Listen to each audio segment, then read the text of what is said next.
اعوذ باللہ من الشیطان الرجیم، بسم اللہ الرحمن الرحیم۔ میرا نام ہے حافظ سید الرحمن اور میں 10ویں کلاس کا اسٹوڈنٹ ہوں۔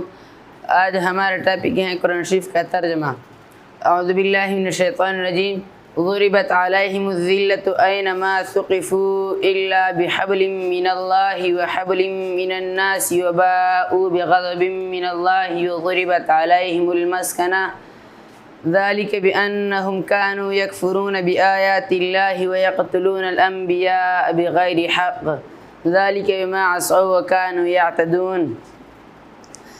اس آیت کا ترجمہ ہے، لفظی ترجمہ، ضربت علیہم الذلہ، توپ دی گئی ان پر ذلت، رسوائی، اینما ثقفوا، جہاں کہیں بھی وہ ہو، الا بحبل من اللہ، مگر وہ جو اللہ کی رسی میں ہو، وحبل من الناس، یا لوگوں کی رسی میں ہو، وباءوا بغضب من اللہ، وہ اللہ تعالیٰ کے غضب کے مستحق ہو گئے، وضربت علیہم المسکنہ، اور ان پر توپ گئی محتاجی، ذالک بانہم کانوا، اس لیے کہ وہ کانوا یکفرون بآیات اللہ، کہ انہوں نے اللہ تعالیٰ کے آیاتوں کے انکار کر دی، وَيَقْتُلُونَ الْأَنْبِيَاءَ بِغَيْرِ حق، اور نبیوں کو ناحق قتل کرتے ہیں، ذَلِكَ بِمَا عَصَوْا وَكَانُوا يَعْتَدُونَ، اس لیے کہ وہ حد سے تجاوز کرتے ہیں اور اللہ تعالیٰ کی نافرمانی کرتے ہیں۔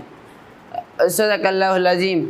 اب ہم اس آیت میں ہم یہ بتانا ہے کہ اس آیت میں مرکبات کا بتانا ہے، اور ان آیت میں صیغہ کا بتانا ہے کہ ان میں کون سا صیغہ ہے اور یہ کون سا مرکب ہے۔ سب سے پہلے ضربت واحد مؤنث غائب فی الماضی مجہول، اس لیے کہ اس کا وزن فعلت ہے اور فعلت کا وزن فی الماضی مجہول کا ہے۔ علیہم مرکب جاری، کیونکہ اعلی حرف جر ہیں اور اس کا جو ہم ضمیر ہے یہ مجرور ہے، یہ اصل میں علیہم تھا، لیکن اس پر حرف جر داخل ہوئے تو علیہم بن گیا۔ ہم اور ہم دونوں کا معنی ایک جیسا ہے۔ الذلۃ، یہ ضربت کا نائب فاعل ہے، اس لیے کہ ہمیشہ معروف میں ہمیشہ فاعل ہوتا ہے اور مجہول میں نائب فاعل۔ این حرف سوالیہ ہیں، ما شرطیہ، ثقفوا فی الماضی مجہول جمع مذکر غائب، الا حرف استثناء، بحبل من اللہ، یہ مرکب جاری ہیں کیونکہ اس میں باہر جر ہیں اور یہ مجرور ہیں۔ من اللہ، یہ بھی مرکب جاری ہیں کیونکہ اس میں من حرف جر ہیں اور اللہ مجرور ہیں۔ وحبل من الناس، اس میں یہ بھی مرکب جاری ہیں کیونکہ اس میں جار اور مجرور ہیں۔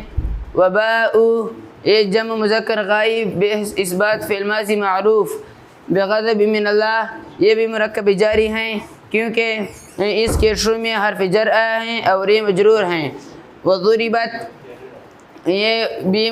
وضربت فی الماضی مجہول واحد مؤنث غائب، علیہم مرکب جاری کیونکہ اس میں اعلی حرف جر ہیں اور ہم ضمیر مجرور۔ المسکنہ، یہ ضربت کا نائب فاعل ہے۔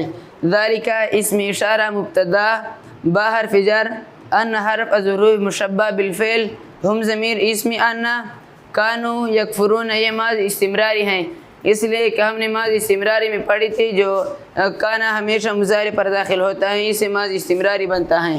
بآیات اللہ، یہ مرکب جاری ہیں کیونکہ با حرف جر ہیں۔ آیات اللہ، یہ آپس میں مرکب اضافی ہے اور مرکب اضافی مل کر مجرور بنتا ہے، تو یہ بن گیا مرکب جاری اور مرکب اضافی۔ وَيَقْتُلُونَ الْأَنْبِيَاءَ، یہ اگر اپنے لیے جملہ بنانا ہے تو جملہ فعلیہ ہیں کیونکہ یقتلون فعل فاعل اور الانبیاء اسم مفعول۔ بغیر حق، با حرف جر، غیر حقین، مرکب اضافی مجرور، یہ بنتا ہے مرکب جاری۔ ذالک، پھر بھی اسم اشارہ مبتدا، بما مرکب جاری کیونکہ با حرف جر اور ما مجرور۔ عصوا وکانوا یعتدون، کانوا یعتدون، یہ ماضی استمراری ہیں کیونکہ فی المضارع کے شروع میں کانوا آیا ہے، تو یہ بنتا ہے ماضی استمراری۔ آپ نے برخوردار سے ایک آیت کا لفظی ترجمہ، با محاورہ ترجمہ اور عربی گرامر یہ ساری سنی۔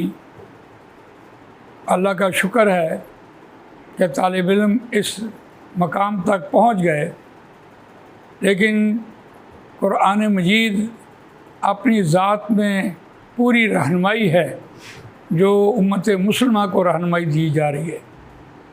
یہی آیت، اس کا ریفرنس ہم سورہ بقرہ وہاں پڑھ کے آئے ہیں، پہلا پارہ آیت نمبر 61۔ وہاں اس مقام پر جو بنی اسرائیل کو اللہ تعالیٰ نے موسیٰ علیہ السلام کے ذریعے نعمتوں سے نوازا، وہ تھی من و سلویٰ اور 12 چشمے۔ جب انہوں نے اس نعمت کا انکار کیا اور انہوں نے کہا کہ ہمیں تو کھیتی باڑی چاہیے، اور اس نعمت کا انکار پر پھر اللہ تعالیٰ نے ان کو معزول کیا، اور وہاں بھی یہی ایک آیت کا ریفرنس ہوا، وَضُرِبَتْ عَلَيْهِمُ الذِّلَّةُ وَالْمَسْكَنَةُ وَبَاءُوا بِغَضَبٍ مِّنَ اللَّهِ ذَلِكَ بِأَنَّهُمْ كَانُوا يَكْفُرُونَ بِآيَاتِ اللَّهِ وَيَقْتُلُونَ النَّبِيِّينَ بِغَيْرِ الْحَقِّ ذَلِكَ بِمَا عَصَوْا وَكَانُوا يَعْتَدُونَ۔ یہ پہلے پارے کی آیت ہے جہاں ان کو معزول کیا گیا، اور اس مقام پر خاص طور پر امت مسلمہ کو اس بات کو باور کروایا گیا کہ یہ ذلت کیا ہوتی ہے اور یہ ذلت کیسے پیدا ہوتی ہے، ذلت انسانوں کے اندر کیوں آتی ہے، اور محتاجی کیا ہوتی ہے، اور محتاجی کس وجہ سے آتی ہے، اور اس کی سزا پھر کیا ہے، تاکہ اے امت مسلمہ جیسے بنی اسرائیل نے کیا کہ تم اس نعمت کو کئی نعمتوں کی ناشکری کر کے تو ایسا نہ کرنا، ورنہ تم بھی ذلت اور محتاجی اس کے مستحق ہو جاؤ گے۔ تو دیکھیے رہنمائی کتنی زبردست ہے۔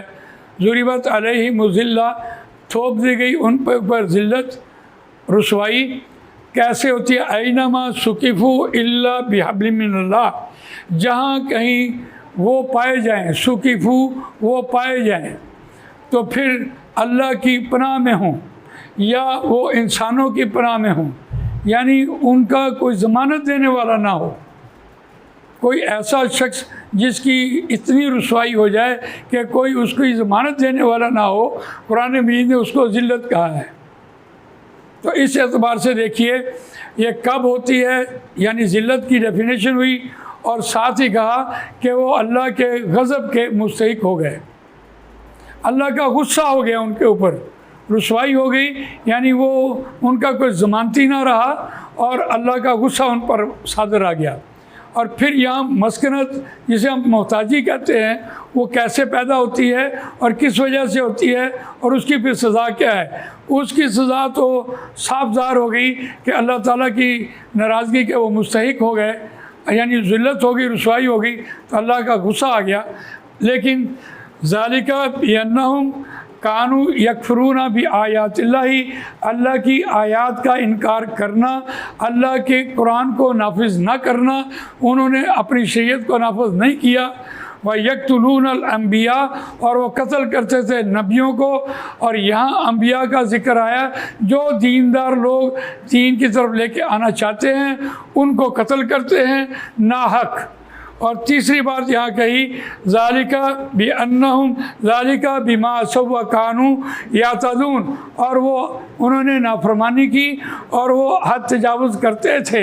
یہ سزا اکٹھی مل کر بھی ہو سکتی تھی، لیکن قرآن مجید نے یہاں علیحدہ علیحدہ بیان کیا کہ ذلت کیا ہوتی ہے اور وہ کس وجہ سے آتی ہے، اور مسکنت محتاجی کیا ہوتی ہے، وہ کس وجہ سے ہوتی ہے۔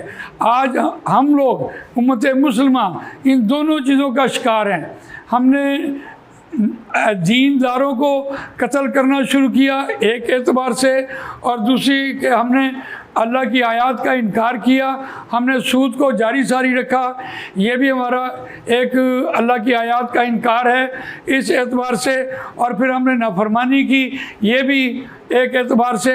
اور جو ذلت اور رسوائی ہے، آپ دیکھیں جب تک ہماری جیلے جیسی عزت نہیں ہے، جب تک ہم کسی سے قرضہ نہ لیں اور ہمارا ملک نہیں چل سکتا، اس کی وجہ ہے کہ ہم نے سود کو جاری ساری رکھا ہے۔